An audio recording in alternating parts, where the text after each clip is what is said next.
네, 문재인 대통령과 일본 아베 총리의 정상회담에 이어 우리 시각으로 잠시 뒤 5시부터는 주요 20개국 정상회의가 열립니다.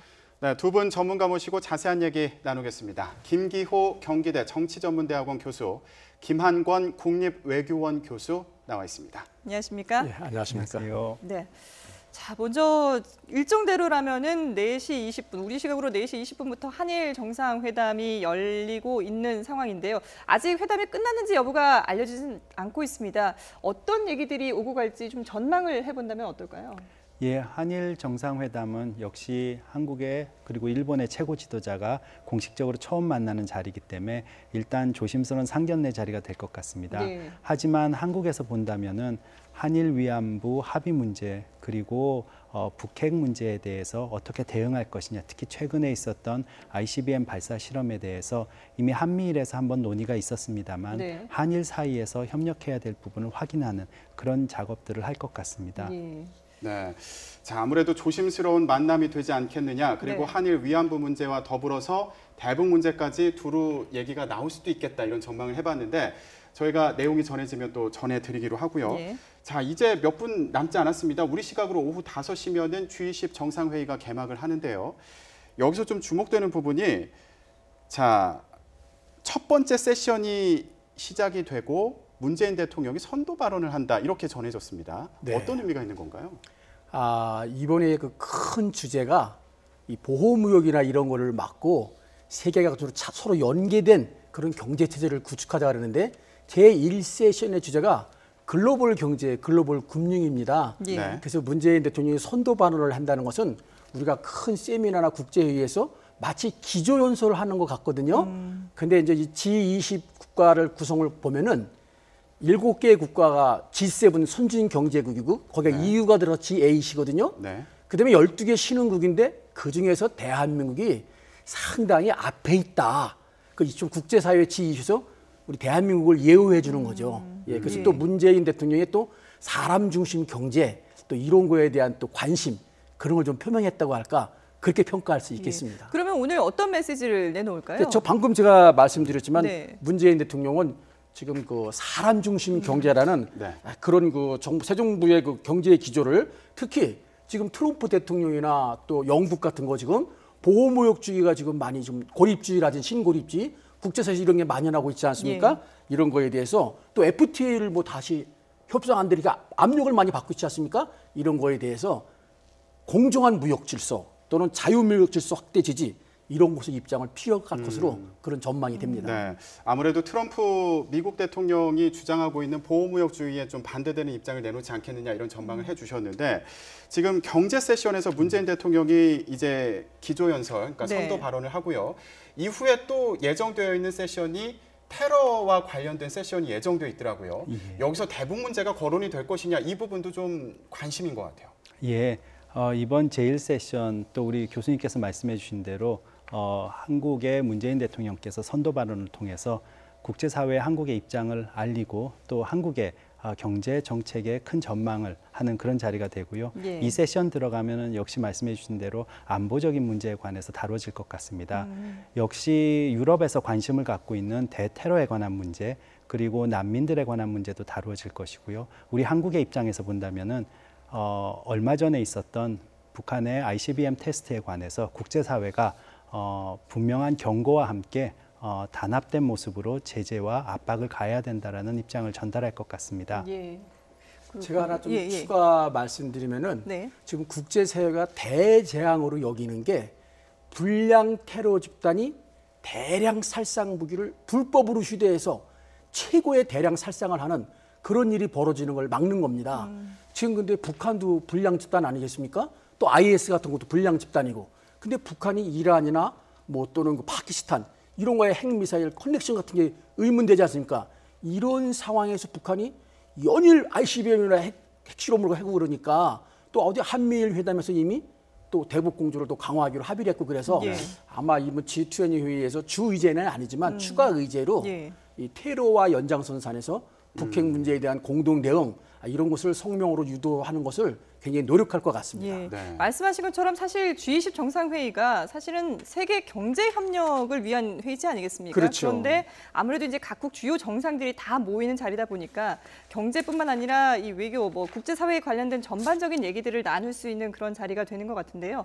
이렇게 주요 정상들이 모이는 자리인 만큼 사실 뭐 누가 먼저 입장을 하느냐, 앞서 저희가 뭐 선도 발언을 누가 하느냐도 저희가 상당히 의미가 있다라고 했지만 동선이라든지 자리 배치라든지 이런 부분에서 좀 신경전이 있지 않을까 싶은데 어떠세요? 예, 이미 G20 회의 정상회의가 2008년에 네.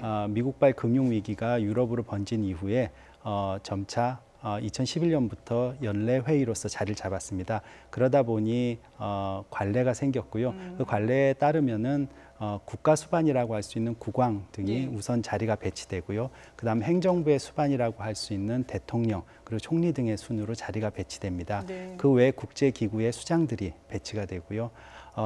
또 지금 현재 의장국, 그다음에 전년도 의장국, 그다음에 내년도 의장국이 먼저 자리가 정해지고 그 다음에 이렇게 원탁같이 둘러앉는 그런 모습으로 나타나고 있습니다. 예. 그런데 이전 정상회의 때를 보면 뭐 예. 입장 순서를 두고 기싸움이 있었다 이런 얘기도 있는데 이건 무슨 얘기인가요? 그렇죠. 원래 그 올림픽 같으면 뭐 알파벳 순서가 있지 네. 않습니까? 그래도 되는데 이거는 서로 말아 기싸움을 하는데 또 이 국가 수반일 경우 또 이런 경우에는 취임 순서대로 한대요. 누가 먼저 대통령이니까 연장자 고참순이죠. 네네. 네. 예, 그러니까 문 대통령은 아마 취임한 지 얼마 안 돼서 네. 조금 늦지 않을까 싶습니다. 예, 어쨌든 그런 게 뭐 기싸움이라고 저희가 표현을 했습니다만은 일단 네. 관례적으로 이렇게 정해져 있는 그 수순에 따라서 진행이 될 서울 텐데요. 회의할 때도 그것 때문에 많이 애먹었대요. 정하는 게 쉽지는 않겠네요. 네. 네. 그런데 지금 G20 정상회의를 반대하는 이른바 웰컴 투 헬이라는 시위가 지금 현장에서도 과격하게 벌어지고 있다고 하거든요. 왜 G20을 반대를 하는 건가요?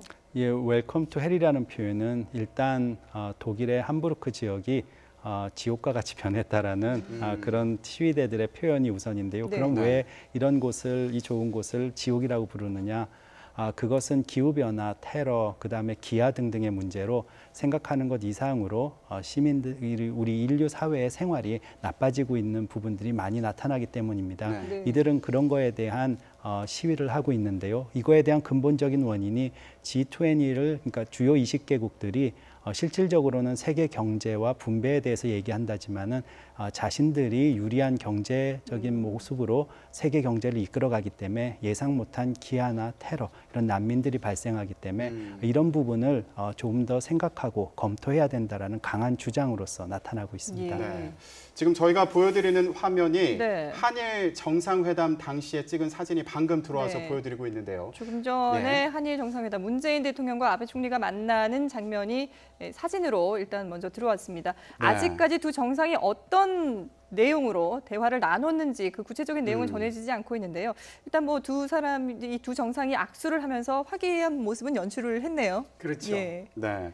자, 지금 저희가 어떤 대화가 오갔을 것이냐 이 부분에도 집중하는 이유가 처음에 설명을 드릴 때 G20 정상회의가 처음에 경제 문제를 위해서 모였다 이렇게 얘기를 했지만 예. 사실 안보나 다른 여러 가지 이슈에 대해서도 얘기를 나누고 각국의 정상들이 회담을 갖는다 여기에서도 의미를 찾을 수 있기 때문인데 한일 정상회담이 열리기 전에 한미일 정상회담이 있었습니다. 만찬을 가졌습니다. 그렇죠. 이 자리에서 대북 문제에 대해서 논의를 했는데 네. 여기에서 무력 관련된 얘기는 나오지 않았다고 해요. 경제 관련된 얘기, 경제 제재에서 얘기가 좀 그친 것 같은데 어떻게 봐야 될까요?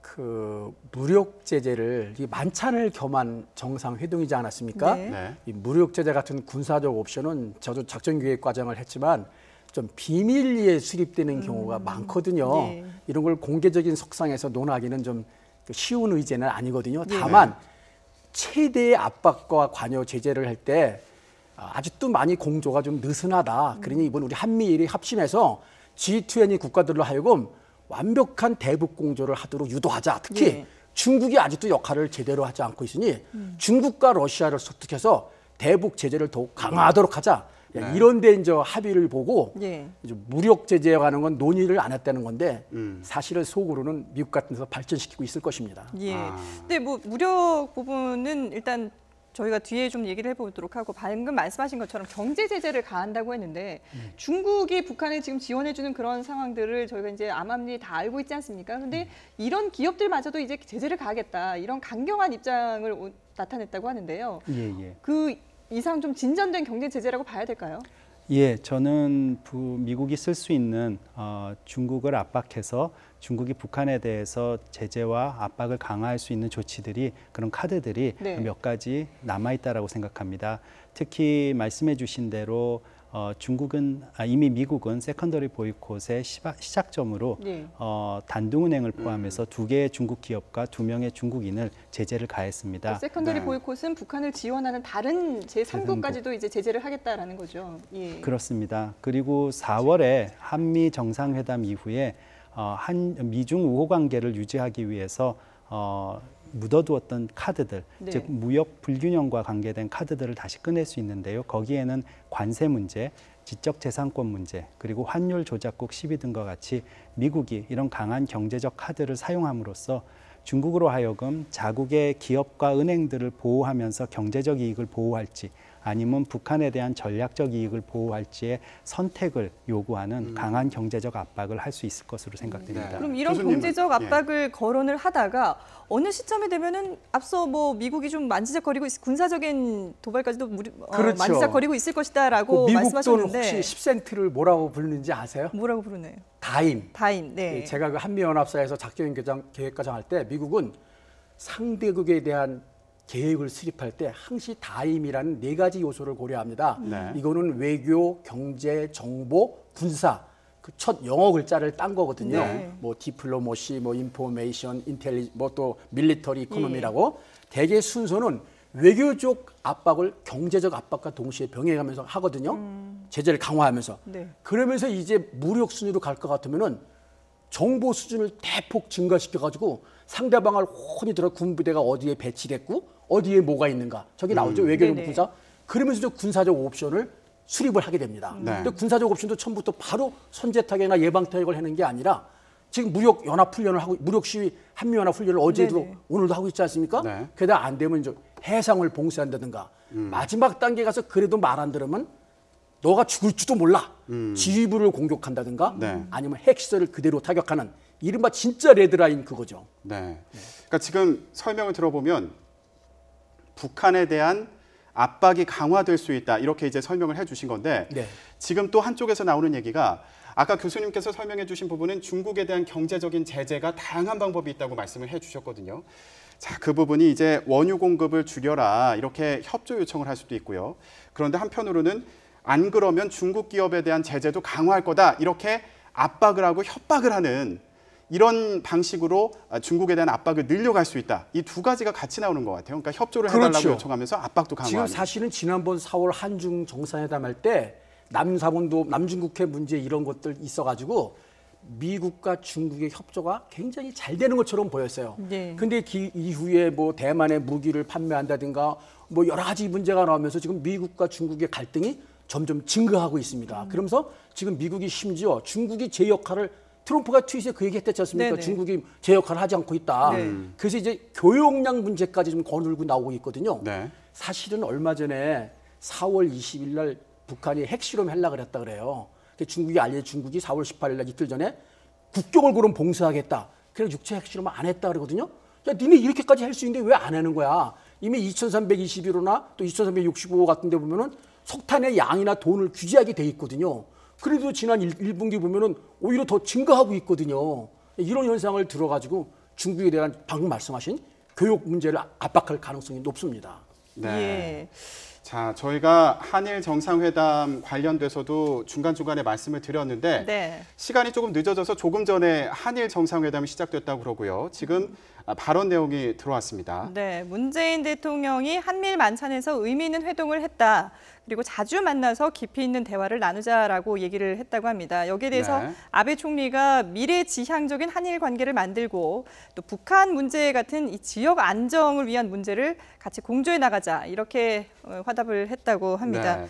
지금 TV에서 자주 뵈서 몇 번 만난 것 같은 느낌이 든다. 아베 총리가 문재인 대통령에게 이렇게 얘기했다고도 하는데 좀 일단은 시작은 좀 분위기는 좋은 것 같아요. 예, 첫 만남이기 때문에 네. 서로가 조심하고 우호적인 자리를 마련하고 있는 것 같습니다. 예. 그 아베 총리가 뼈 있는 말을 아주 부드러운 말로 했어요. 네. 어떤 부분인가요? 미래지향적으로 가자. 아. 과거사 얘기 더 이상 하지 역사 말자. 예를 문제를 들면 거론하지 위안부 말고. 문제 예. 뭐 이런 얘기 하지 말고 네. 앞으로 우리가 어떻게 나갈 거냐 이런 얘기 하자. 그걸 우리 애둘러서 얘기한 거죠. 네. 네. 지금 저희가 한국과 일본 정상의 만남에 대해서 말씀을 드리고 있는데 사실 중국에 대한 압박에 대해서 얘기를 하고 있지 않았습니까? 이런 일련의 과정을 보면 이전에 한미일 3국이 만났던 거, 중국 없이 한미일 3국이 만났던 거, 이거 자체가 중국에 대한 압박의 어떤 상징적인 의미가 있다. 이런 분석도 있는데 이건 어떻게 예. 보시나요? 그건 북한 문제에 관해서 한중 관계 또는 북중 관계로만 이해하기보다는 사실 한반도 문제는 미중의 전략적 경쟁 구도에서 중국은 접근하고 있습니다. 그런 의미에서 본다면은 지금 한미일의 지역 안보 협력은 실질적으로 북한을 겨냥하고 있지만 이것이 어느 순간 미국이 중국을 견제하기 위한 하나의 전략 구도로서 사용할 수 있다라는 그런 의미로 중국에게는 안보적 우려로 다가오고 있습니다. 예. 미국으로서는 북핵 문제를 지금같이 강조하는 데는 크게 세 가지의 이익이 따라옵니다. 첫 번째는 트럼프 행정부가 자국 그리고 본토, 자국 국민들과 본토를 보호하기 위해서 이렇게 애쓴다라는 모습. 두 번째로는 북핵 문제를 해결하기 위해서 한미일의 협력을 강화시킴으로써 이것이 중국에게는 전략적으로 우려가 되는 상황. 그리고 세 번째로는 예. 이렇게 한미일 협력하고 북한 문제를 강하게 강조함으로써 아까 말씀드린 여러 가지 전략 카드를 사용해서 중국을 견제할 수 있는 상황을 만들어가고 있습니다. 예. 즉 이런 세 가지의 커다란 국익이 있기 때문에 중국으로서는 한미일을 포함해서 중국을 견제하는 또 북한에 대한 제재와 압박을 높이려는 모습을 보이고 있습니다. 근데 중국과 북한이 혈맹 관계라고는 하지만 최근에 북한의 그 언행을 보면은 중국보다는 오히려 러시아와 좀 협력하겠다 이런 발언들을 하고 있거든요. 지금 예. 오늘 뭐 문재인 대통령과 러시아 정상과의 정상회담도 있습니다만은 과연 러시아에서는 또 어떤 역할을 주문할 수 있을까 이런 부분도 좀 전망을 해봤으면 좋겠는데요. 예, 자세히 보면은 한미일은 제재와 압박을 일단 강화해야 된다는 강한 의지를 중국과 러시아에게 표현하고 있습니다. 네. 중국과 러시아는 강한 제재보다는 대화와 협상을 통해서 문제를 해결하자는 데 더 무게를 두고 있습니다. 그런데 오늘 유엔 안보리 긴급 회의에서 나눠졌던 얘기들을 보면 중국과 러시아에서 미묘한 차이가 나타나고 있습니다. 즉 언론 공동 성명을 발표하는 초고가 회람이 됐을 때 중국은 북한의 ICBM 테스트라는 것을 인정했는데 네.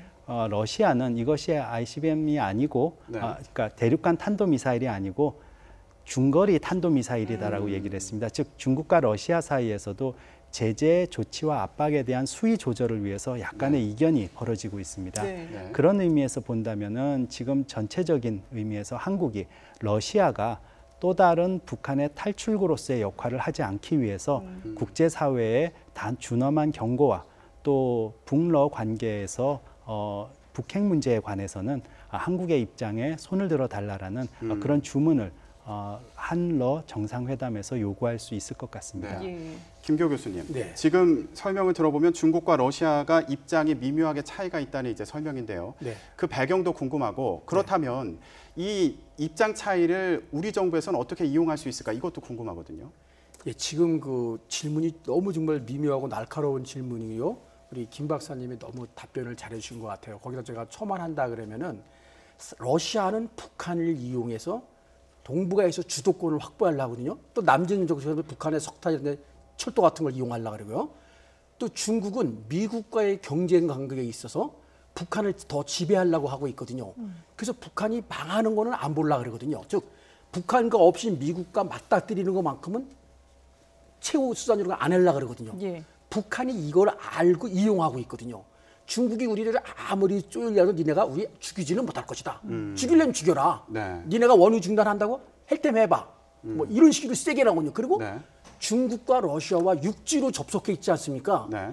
그러니까 중국이 그러면 러시아한테 붙고 러시아가 그러면 중국을 이용하고 이렇게 하니까 중국으로도 북한에 대해서 어느 정도 한계가 있어요. 예. 이런 문제를 우리가 잘 이용해서 러시아하고는 경협 문제 같은 거, 또 종단철도 같은 거 연결하는 거, 네. 예, 또 동해 남해는 러시아는 남진하려고 그러거든요. 네. 그런 거 진출하려는 그런 거에 대한 러시아 이익이 우리하고 할 때 북한보다 더 크다. 그리고 사실은 러시아하고 북한은 이제는 그 상호 방위 조약에 의한 뭐 자동 출전 조항이 이제 아니지 않습니까? 예. 중국은 아직까지 이게 유지되고 있지만은 그래서 그런 간극을 파고들 수 있는 그런 전략이 필요하고요. 네. 중국은 사실 우리를 많이 압박하고 있지만 중국이 사실은 우리에서 원천 기술을 가져서 사실 가공해서 미국으로 수출해갖고 얻는 경제 이익이 크거든요.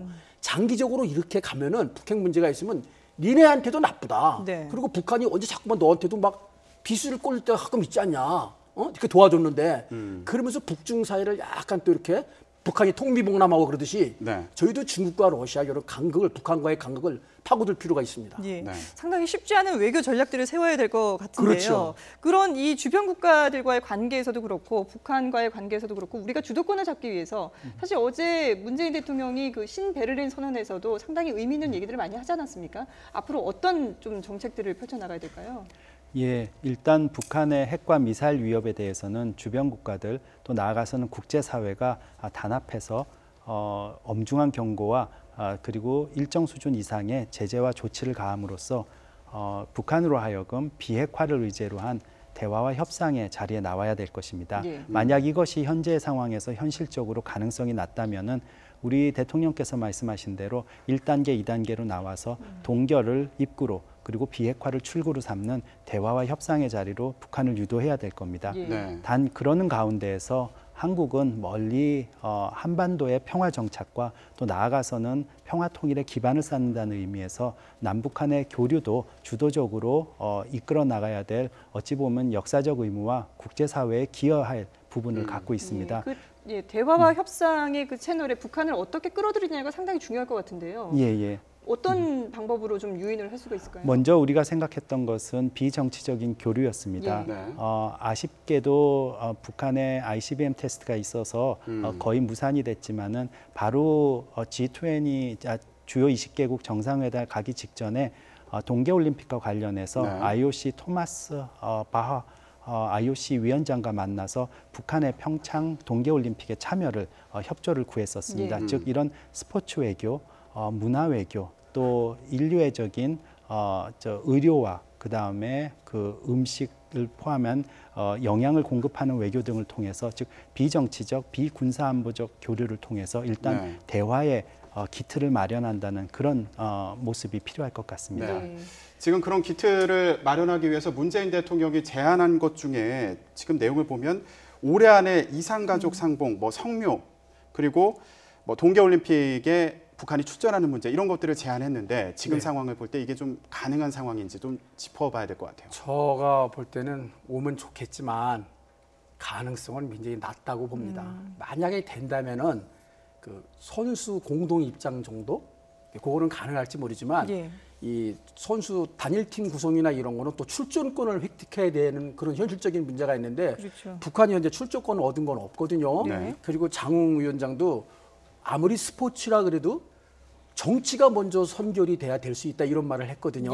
근데 현재 이 상황이 좀 그렇지 않지 않습니까? 네. 그러다 보니까 이 문제는 좀 굉장히 좀 어려울 것 같습니다. 그리고 예. 남북 이산가족 상봉이나 성묘 이런 문제는 북한이 돈을 요구할 것 같습니다. 예를 들면 개성공단을 재개한다든가 금강산 관광을 선 먼저 재개하라.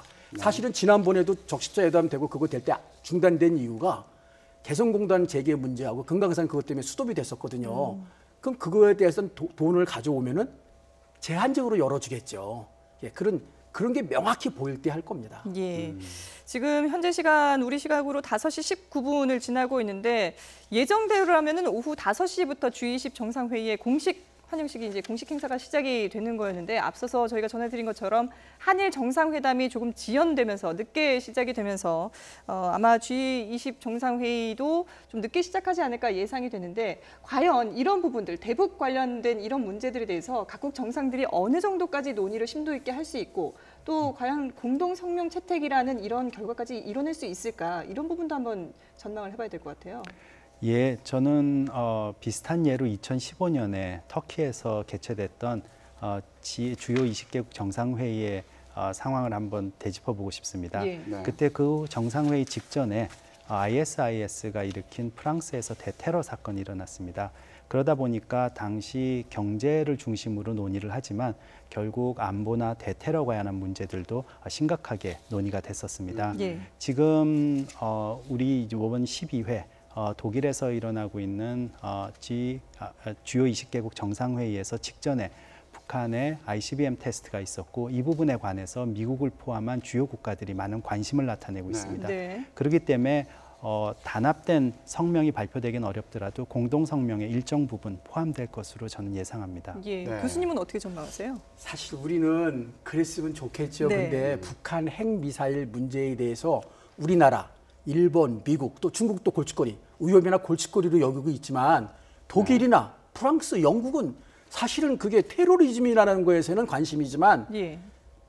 자기 나라에 직접 위협이 되는 건 아니지 않습니까? 그리고 우리나라 문제에 대해서 그렇게까지 잘 모릅니다. 네. 그래서 우리가 희망사항을 이런데 그래서 우리가 지금 노력을 하는 게 한미일 회담에서 공동으로 합의를 받지 않습니까? 네.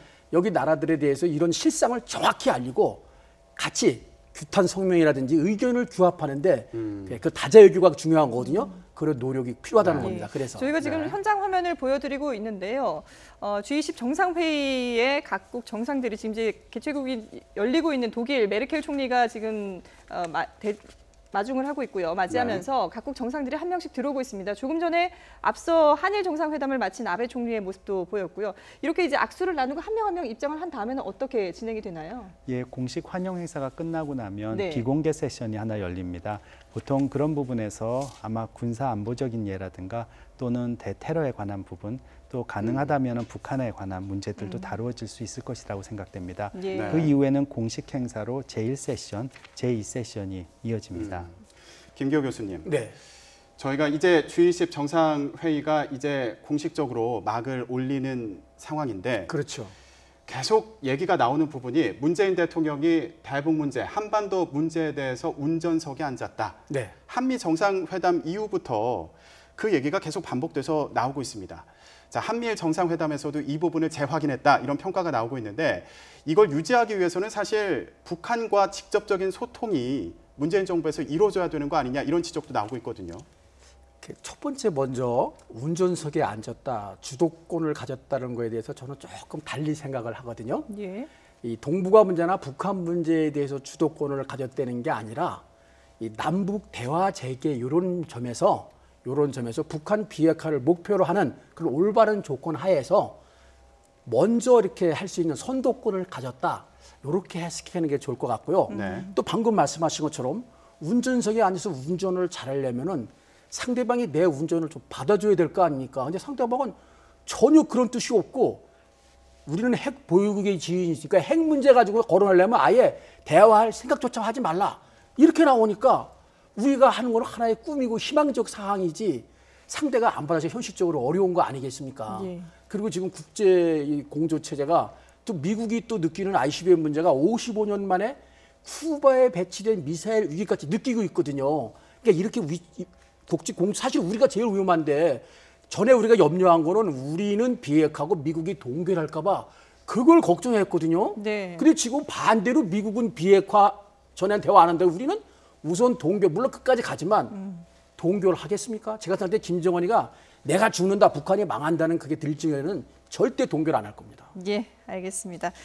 자, G20과 관련해서 김기호 경기대 정치전문대학원 교수 그리고 김한권 국립외교원 교수와 함께 얘기 나눠봤습니다. 두 분 분석 잘 들었습니다. 감사합니다.